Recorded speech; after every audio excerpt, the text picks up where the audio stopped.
परिषदेचे आयोजन केले होते. त्या धर्म परिषदेत अमेरिकेतील माझ्या भगिनींनो आणि बंधूंनो असे शब्द प्रथमच उच्चासनावर समोर बसलेले हजारो श्रोते त्यावेळेला उभे राहिले आणि हे शब्द होते स्वामी विवेकानंद यांचे. टाळ्यांचा प्रचंड कडकडाट झाला.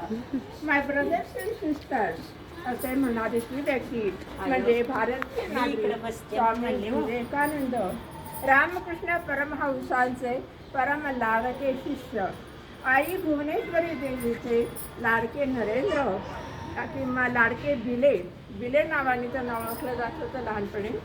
स्वामीजींनी पृथ्वी तलावरील सर्व मानवांना जणू एकाच कुटुंबातील भाऊ बहीण बनवले आणि आपण सारे एक आहोत, समान आहोत, कोणीही लहान किंवा मोठा नाही, कोणीही परका नाही.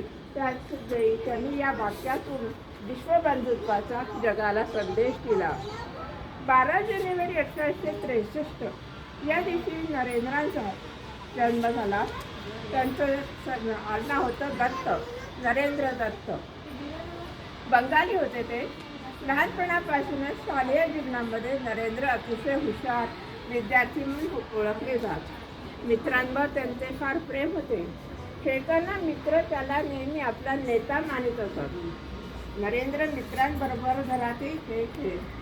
एक दिवस नरेंद्र त्यांच्या मित्रांबरोबर जपध्यानाचा खेळ खेळत होते.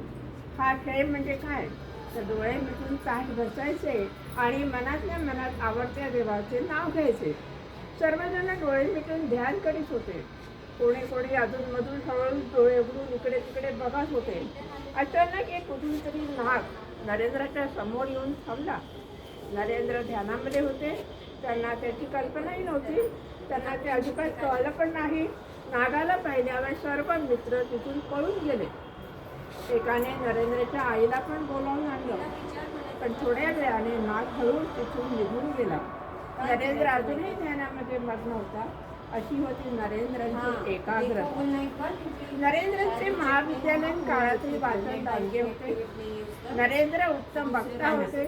बंगाली परोपकार, इंग्रजी, हिंदी, संस्कृत अशा विविध भाषाही त्यांनी अवगत केल्या होत्या. तबला, पखवाज, मृदंग, सतार, दिलबुका अशी अनेक वाद्येही नरेंद्र वाजवीत असत. त्यांचा आवाजही अतिशय गोड होता आणि ते सुंदर भजनही गात असत. श्री रामकृष्ण परमहंस म्हणजे ठाकूर यांना त्यांनी आपले गुरु मानले होते. स्वामी विवेकानंद युवकांना देशभक्ती, आत्मविश्वास आणि सेवाभावना शिकवतात. ते म्हणतात, स्वतः घडा आणि दुसऱ्यांना घडवा. भारत सरकारने त्यांच्या विचारांमुळे त्यांची जयंती ही राष्ट्रीय युवा दिन म्हणून घोषित केली आहे, जेणेकरून युवा पिढी त्यांच्या विचारांचे अनुकरण करेल. उत्तिष्ठत जागृत प्राप्य वरान निबोधत. उठा, जागे व्हा आणि ध्येय गाठेपर्यंत थांबू नका, हे त्यांची प्रमुख शिकवण. त्यांनी कलकत्ता येथे देवी रामकृष्ण मठाची स्थापना केली. जीवसेवा म्हणजे ईश्वर सर्व धर्मामध्येच आहे. त्या ईश्वराची सेवा केली तर आपली आध्यात्मिक प्रगती होते.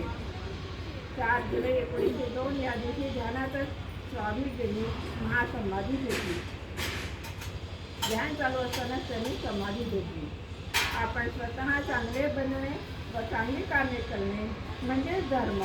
आपल्या देशबांधवांना देव समजा, त्यांच्या उन्नतीसाठी कार्य करा, असे होते हे स्वामी विवेकानंदांना आदरांजली अर्पण करतात.